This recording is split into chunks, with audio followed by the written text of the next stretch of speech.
Fala vascaíno, fala vascaína, você torcedor do Vasco que me acompanha de norte a sul do Brasil e você torcedor do Vasco que me acompanha espalhado pelo mundo, saudações vascaínas a todos vocês. Desde já agradeço a todos os inscritos, a todos que estão a nos visitar, por estar interagindo conosco. Você que não é inscrito aqui do canal, eu faço o convite. Se inscreva, faça parte deste grupo de vascaínos, ativem o sininho aí para vocês receberem as notificações referentes ao nosso conteúdo e deixarei na descrição deste vídeo o link do grupo do WhatsApp. É só vocês clicarem que automaticamente vocês serão direcionados para o grupo do WhatsApp. Uma bela oportunidade para a gente poder interagir e tratar de assuntos referentes ao Vasco. Meus amigos, hoje, dia 31 de agosto de 2019, a gente vem gravar o segundo vídeo do dia para expor as principais notícias do Vasco e colocar a nossa opinião sobre esses assuntos. Só fazer um comunicado a vocês. Amanhã é dia de jogo, Vasco e Cruzeiro. A gente vai tentar fazer uma live de pré-jogo e de pós-jogo.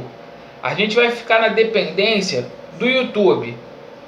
Se já estiver liberado para a gente vai fazer 2 lives amanhã. Se não, a gente vai fazer o nosso pré-jogo e o nosso pós-jogo, como a gente tem feito habitualmente em dias de jogos do Vasco. Então, meus amigos, o Vasco treinou hoje pela parte da manhã no CT do Almirante. O Vasco viajou nesta tarde para Belo Horizonte. O Vasco tem um compromisso amanhã importante contra o Cruzeiro, jogo referente à 17ª rodada do Campeonato Brasileiro, às 19 horas. Esta partida vai ter transmissão do Sport TV para todo o Brasil, menos para o estado de Minas Gerais. O árbitro dessa partida é o Éder Roberto Lopes. A gente tem que tomar muito cuidado com a questão da arbitragem, ainda mais que é o Éder Roberto Lopes que vai apitar essa partida. Ele que tem um histórico nos últimos anos de prejudicar o Vasco. Então a gente sempre faz essa ressalva aqui com relação à arbitragem. O Vasco que já foi prejudicado neste Campeonato Brasileiro em diversas ocasiões. A maior delas contra o Grêmio, lá em Porto Alegre. Como esse jogo é fora de casa e o Éder Roberto Lopes, ele sempre foi caseiro, a gente tem que tomar cuidado com a arbitragem. Notícia boa neste treinamento feito hoje no CT do Almirante foi que o Ricardo Graça treinou normalmente. Ricardo Graça havia sentido um entorse no tornozelo desde quarta-feira, se recuperou, treinou normalmente e vai estar à disposição do técnico Vanderlei Luxemburgo. Em todo caso, o Wesley ficará de stand-by aguardando. Caso o garoto Ricardo Graça não tenha condições de jogo, o Wesley deve substituir. Outras 2 mudanças foram confirmadas. Primeiro, o Rossi, que é titularíssimo nesse time do Vasco, vai entrar no lugar do Andrei, conforme a gente havia antecipado, assim como o Danilo Barcelos vai substituir o Henrique. Castan e Henrique, vamos lembrar, são jogadores que estão suspensos e não vai poder atuar nesta partida. O Vasco, entre os jogadores relacionados, houve algumas novidades. O goleiro Lucão, com passagem aí nas seleções de base do Brasil, vai para essa partida, para ficar no banco de reservas, assim como o lateral Alexandre Melo.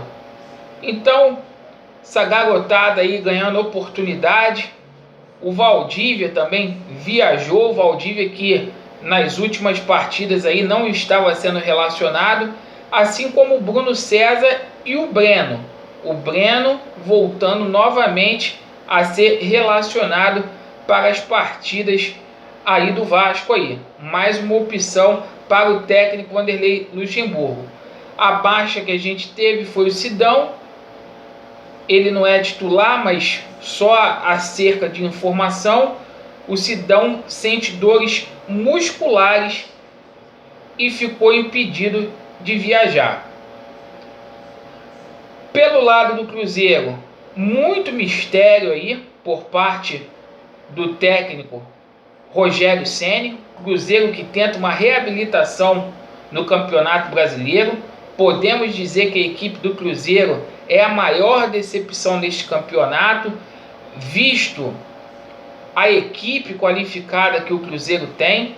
Certamente o Dedé vai voltar para essa partida. Muito se especulou do Cruzeiro colocar uma equipe alternativa para enfrentar o Vasco, para poupar a equipe para o jogo da Copa do Brasil, mas particularmente eu desacredito nisso. Creio que o Cruzeiro deva ir com força máxima. Cruzeiro que está ali na zona do rebaixamento, então precisa suspirar, precisa vencer o Vasco, assim como o Vasco precisa vencer o Cruzeiro. O Vasco tem amplas condições de voltar para o Rio de Janeiro, pelo menos com empate aí, para a gente poder somar pontos e buscar novos rumos aí no Campeonato Brasileiro. Se não tiver nenhum contratempo, o Vasco deve mandar a campo amanhã Fernando Miguel, Pikachu, Henriques e o Ricardo Graça. Henrique, ou melhor, Danilo Barcelos. Henrique está suspenso.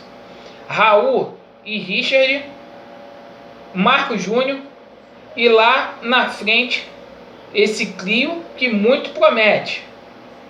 Rossi pela direita, fazendo aquela dobradinha lá com o Pikachu. O Marrone de centroavante e o magnífico Thales Magno. Equipe do Vasco aí, aos poucos, técnico Vanderlei Luxemburgo está encontrando uma equipe competitiva para jogar de igual para igual com qualquer equipe no cenário nacional. Meus amigos, com relação ao futebol profissional, essas são as notícias. Amanhã a gente vai falar muito mais aqui no pré-jogo sobre histórico. A gente vai falar sobre os confrontos emblemáticos entre Vasco e Cruzeiro. A gente vai passar a história toda deste clássico que já foi até objeto de final de campeonato brasileiro de 1974, que o Vasco foi campeão em cima do Cruzeiro. Categorias de base é o nosso assunto agora. O Vasco venceu o Kashima Antlers na Copa da Amizade. O Vasco que ontem já havia vencido a equipe do Grêmio. O Vasco, mais um êxito hoje, repetiu a vitória. Os gols do Vasco foi marcado pelo menino Ícaro e pelo Matheus. Parabéns. O Vasco agora segue para as semifinais dessa competição. O Vasco vai aguardar o vencedor de Atlético Mineiro e Atlético Paranaense. Este jogo que vai acontecer amanhã no CFZ, lá no centro de treinamento do Zico. É uma competição aí de tiro curto. Lembrando, o Sub-20 também vai jogar amanhã contra a Chapecoense. Esse jogo vai ser em São Januário, 11 horas, com transmissão da Rede Bandeirantes. O Vasco, que está muito bem e obrigado no Campeonato Brasileiro Sub-20. O Vasco ocupa a 6ª colocação, mas com um jogo a menos. Essa rodada foi muito boa para o Vasco. Quem estava lá em cima perdeu. O Vasco vencendo a Chapecoense, o Vasco pode chegar aí à terceira colocação. Campanha do Vasco excelente. A Chapecoense não pode dizer a mesma coisa, é o penúltimo colocado no Campeonato Brasileiro Sub-20 e vai ter que se esforçar muito para poder ganhar do Vasco jogando em São Januário. A gente desde cedo vai estar acompanhando o Sub-20 para poder trazer as notícias. Essa garotada merece apoio, assim como o Sub-15, que terá esse compromisso amanhã na Taça da Amizade. Meus amigos, essas foram as notícias que eu gostaria de trazer para vocês. Hoje o assunto primordial é futebol. Véspera de jogo tem que ser assim. Há até outros assuntos que a gente deveria tratar, mas a gente vai deixar para falar sobre eles na segunda-feira. Hoje foco total no futebol. Amanhã pré-jogo, pós-jogo. Conto com todos vocês aqui. Muito obrigado, meus amigos. Saudações vascaínas e Vasco neles. Valeu!